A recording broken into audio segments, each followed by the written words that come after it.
तो हम आ गए हैं पूरनदास महाराज की कुटिया। आप जा रहे हैं और वहीं जा कर के मिलेंगे पूरनदास महाराज जी से।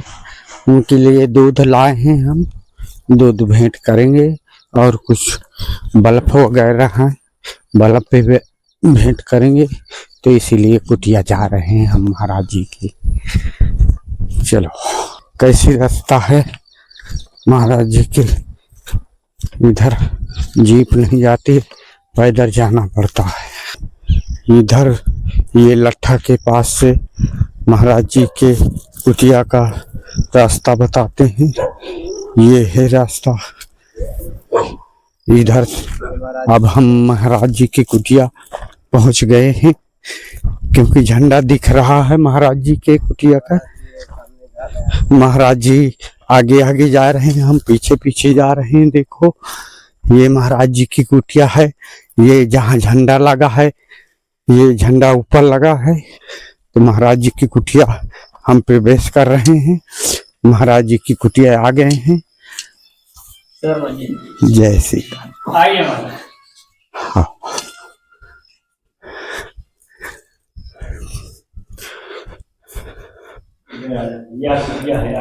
देखिए हमारे अमरनाथ जी लौकी की सब्जी कितना बढ़िया काट रहे हैं और टमाटर शायद भी डालेंगे करते हैं, क्योंकि सबको पता नहीं। देखो, छौका लगा रहे हैं, आलू का डुला रहे हैं। कैसा सिद्ध महात्मा है हमारे, इसीलिए हमने इनके दर्शन को आए। फटाफट हाथ चल रहे हैं, इतनी तेजी सन से रोटी भी देखो। देखिए, महाराज जी को हम थोड़ा सामान भेंट करने आए हैं, बाबा जगन्नाथ। तो इनके लगे कुछ समस्याएं थी कि बल्ब वगैरह नहीं थे, तो बल्ब डोरी हम बाबा को भेंट कर रहे हैं। ये चार्जिंग वाला है बाबा, और ये गैर चार्जिंग वाले हैं 3 बल्ब। और आपके लिए दूध भी हम लाए हैं डेगची में, ये लीजिए। सीताराम। महाराज जी, और कुछ जीवों का कल्याण करो। देखिए, जीव का कल्याण सिर्फ कलयुग में भजन और दान की महिमा सबसे बड़ी महिमा दान की। क्योंकि भजन जब ही होगा जब उसके पास व्यवस्थाएं होंगी, और जब दानी दान करेगा तब यानी कि व्यवस्थाएं होती हैं। तो ठाकुर जी की कृपा से, आप सबकी कृपा से चलता रहता है। तो कोई कुछ लगाए, एक ने बोर्ड लगाया था तो वो बिगड़ा पड़ा है। आप सब यानी कि ये बिगड़ गया, ये बिगड़ गया, ऐसे चलता रहता है। अपन दाल रोटी ठाकुर जी की कृपा से, और अपने जीव का कल्याण करने के लिए, दूसरे का हित करने के लिए ही, दूसरे का कल्याण करने के लिए ही ये साधु जीवन है। अपने दवा भी थोड़ी बहुत किसी को देते हैं ठाकुर जी की कृपा से। और यहाँ बिल्कुल आपको वातावरण शांत दिखाई दिया होगा। यहाँ बिल्कुल कहीं कुछ नहीं, बिल्कुल शांति, आराम से भजन। यहाँ कोई नहीं रहता, बस हर समय गेट बंद रहता है। जिसको आना है तो आ गया, नहीं तो बस अपन बाहर से कोई मतलब नहीं। तो अपन शांति से भजन। सुबह 3:30 बजे जगते हैं, दिनचर्या बना करके 4:30 बजे आसन में बैठ जाते हैं।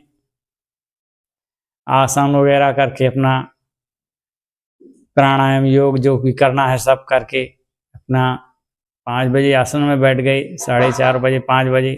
इसके बाद अपना भगवान का ध्यान भजन पूजन चलता रहता है, और जाकर के 9:30 बजे 10 बजे तक ही चलता है। और यही एक दिनचर्या है। और संसार में और कुछ नहीं है, ना कोई आके लेके आया है, ना कोई लेके जाएगा। सब यहीं पड़ा रहता है। परोपकार वचन मम काया, संत सहज सुभा खगराया। दूसरे को उपकार करना ही संतों का ध्येय रहता है। और यही यहाँ तक हो सकता है कि सबको अपनाना चाहिए। कोई भेद से नहीं संत होते हैं, दूसरे का हित करने वाला ही सब संत है। भगवान में श्रद्धा रखने वाला, संतों में श्रद्धा रखने वाला, दूसरे को उपकार करने वाला ही संत है। और अगर जिसने संत होकर के भी कोई किसी का दुख नहीं बटा सकता, तो 10 दुख देने का किसी को अधिकार नहीं होता है, किसी को परेशान करने का किसी का अधिकार नहीं है, संत हो या ग्रस्त हो।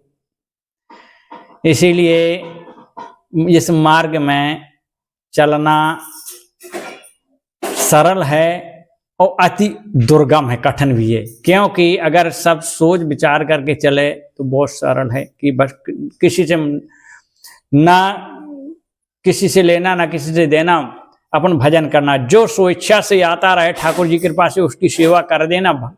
जो भगत आए उसकी सेवा करो, जो उस जितना अपने से हो सके दूसरे का उपकार करते रहो जीवन में, यही एक उद्देश्य ध्येय है।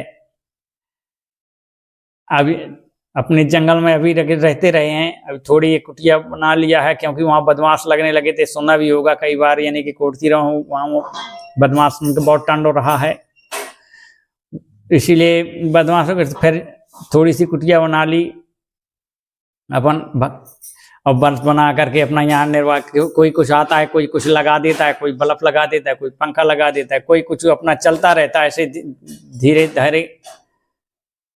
अब ठाकुर जी की कृपा से ये चूं भी रहा है, यहाँ गेट पन्नी ताने हैं, इसमें गेट में अगर ठाकुर जी की कृपा से इसमें गेट लगाना है, कोई ठाकुर जी आए भेजेंगे किसी भगत को कोई को, इसमें ऊपर गेट लग जाएगा, तो इसमें ऊपर पट्टी बन करके चादर डाल देंगे तो वो पानी नीचे नहीं आएगा, पन्नी तान रखा है। तो महाराज जी कब से आप चित्रकूट में रह रहे हैं?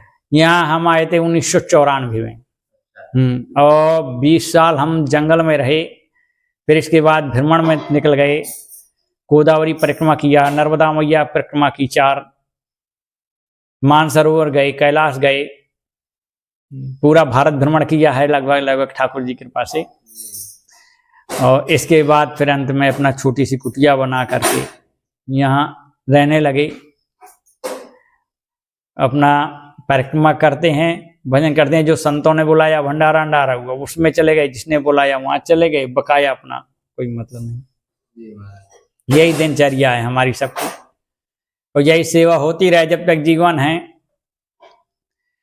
और नहीं तो ना कोई लेकर कुछ आया है ना लोग करके जाएगा। आदमी यही आदमी की कीर्ति ही रह जाती है कि व्यक्ति अच्छा था कि व्यक्ति बुरा था, खाली कीर्ति गाता है आदमी, बकाया कुछ नहीं रह। संसार की व्यवस्था, संसार अपना अपने मनमानी से जो भी करता है करता रहे, उससे कोई फर्क नहीं पड़ता है, क्योंकि कोई किसी को कहने योग्य नहीं है। सब कोई आप यानी कि सक्षम है, ना कोई किसी को सुनता है ना कोई किसी को मानता है।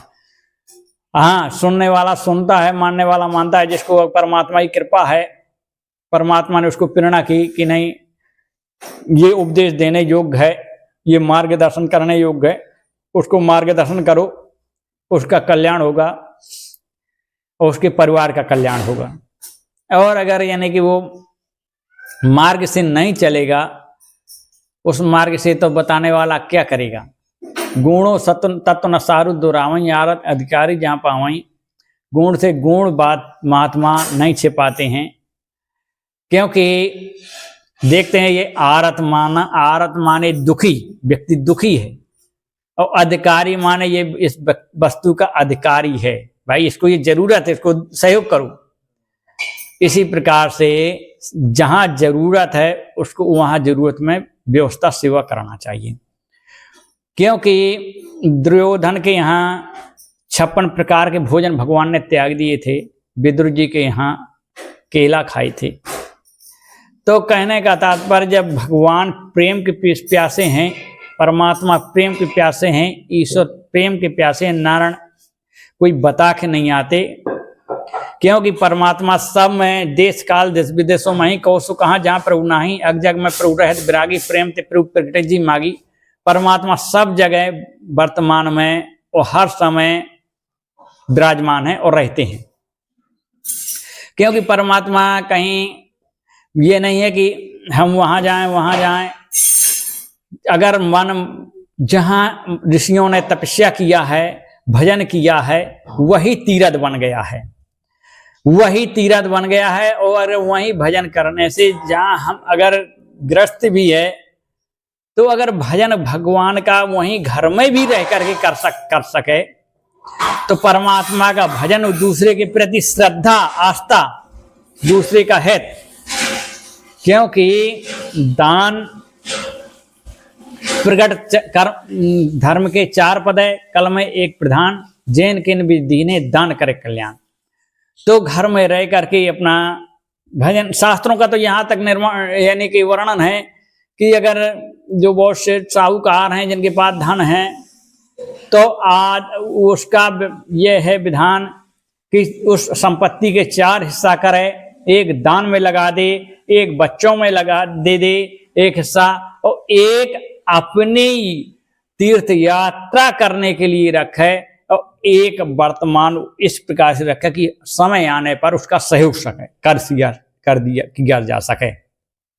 तो विधानों में, शास्त्रों में यही विधान है कि जिस धन को 4 भागों में बांटा जाता है, जो बच्चों को एक भाग में, बच्चों को एक भाग अपनी तीर्थ यात्रा को, और एक भाग दान में, और एक भाग लगा दो, रख दो वो क्या कि वो कभी वर्तमान में ऐसा जरूरत पड़े तो उस धन का उपयोग किया जा सके। ये देखो आपका साग भी सिद्ध हो गया, ये चावल भी सिद्ध हो गया, ये सब अलग अलग रखा है आपका जी। इसमें आपकी गैस भी बच गई, समय भी बच गया, बहुत जल्दी बन गया। सब्जी भी हो गई और चावल भी हो गया। ये बन गई आपकी साग, ये है फुल्का। अब लग जाए भोग ठाकुर जी का। क्या डालने वाला है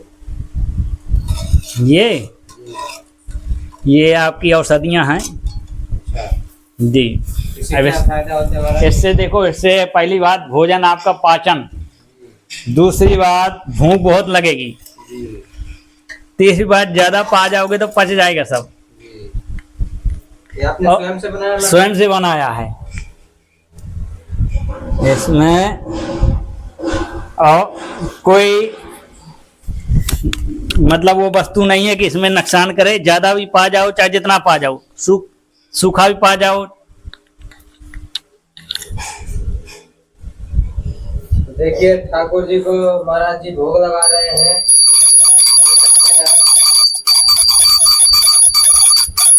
ये हमारे ठाकुर जी बैठे हैं।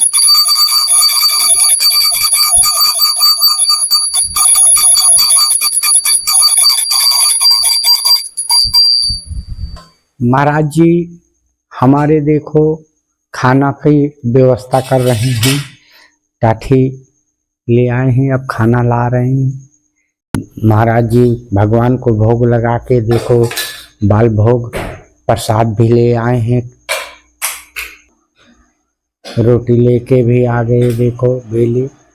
अब हमारे महात्मा जी अपने हाथों से देखो चल के डालने आ रहे हैं, डाल रहे हैं। देखिए कितने बेचारे दयालु हैं। सब्जी बस देखिए, अब हम भोजन खाने जा रहे हैं।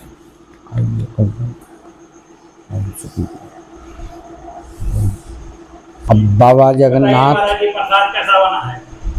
बाबा जगन्नाथ प्रसाद खाने जा रहे हैं नांगा। देखिए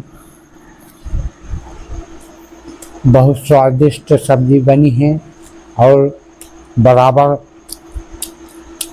खाने में अच्छा लगता है। स्वादिष्ट बनी है सब्जी भी, और बेली और चावल अब हम खा रहे हैं। महाराज जी आपके पास कुछ बोट वोट कम हैं, टूटे फूटे हैं लगता है। फूटे हैं, बोट तो कम बोट है ही नहीं है। हाँ ये देखो, ये ऐसा है, इसमें सब जुगाड़ बना करके ऐसे घूस गाट के बनाते हैं। ये कहना है, ये है पुराने, ये सब जल वगैरह ये सब ऐसे घूस का सब बनाए हैं। ऐसे बोट हों तो बोर्ड की व्यवस्था हो जाए, तो बोर्ड लग जाए, ठीक है, आपके यहाँ बोर्ड लग जाए, जैसे एक ये है, एक बोर्ड वहाँ लग जाए, एक आधे बोर्ड लग जाए, तो आपकी व्यवस्था बढ़िया हो जाएगी। हाँ 4-5 वोट हाँ, चाहिए। 4-5 बोर्ड ठाकुर जी के पास। और ये जरूर चूं रहा है, अगर यहाँ से व्यवस्था हो जाए तो कोई ठाकुर जी की कृपा से ये जैसे गेट लग जाए, ऊपर से बंदर भी आ जाते हैं, हाँ तो पानी लगा रखा है, पानी के लिए बंदर आते हैं तो आ जाते हैं, बंदर भी नीचे घुस आते हैं। अगर ध्यान ना दो, कुछ आपका साग वगैरह रखा है। महाराज जी आप हम चलना चाहते हैं। ठीक है, आते रहिए, ऐसे आप सब सेवा करते रहिए जी सेवा चलती रहे ठाकुर जी की कृपा से। महात्मा क्या कि थोड़ा थोड़ा सहयोग होता रहता है, तो भजन भी करते रहते हैं महात्मा। जी जी किसी जी से हाथ पसारने का जरूरत नहीं रहता, ना घूमने के, अपन तो कहीं जाते नहीं, चित्रकूट छोड़ करके चलो चित्रकूट में रहते हैं जी। महाराज जी कसरत भी करते हैं जी। देखिए महाराज जी देखिए, लगता है कुछ मेहनत भी करते हैं। हाँ, योगा करते रहते हैं, योगा करते हैं महाराज जी हमारे। क्योंकि आहार विहार सबसे बड़ा है निरोगी काया रखना। हाँ तो शरीर को निरोगी, भले ही पतला रहे, हाँ निरोगी रहे, सही। सबसे बड़ा यही एक उद्देश्य है। हाँ अब महाराज जी हम चल रहे हैं। चलिए आप ऐसे ही आते जाते रहना, ठीक। आप सब कृपा करते रहना, भगवान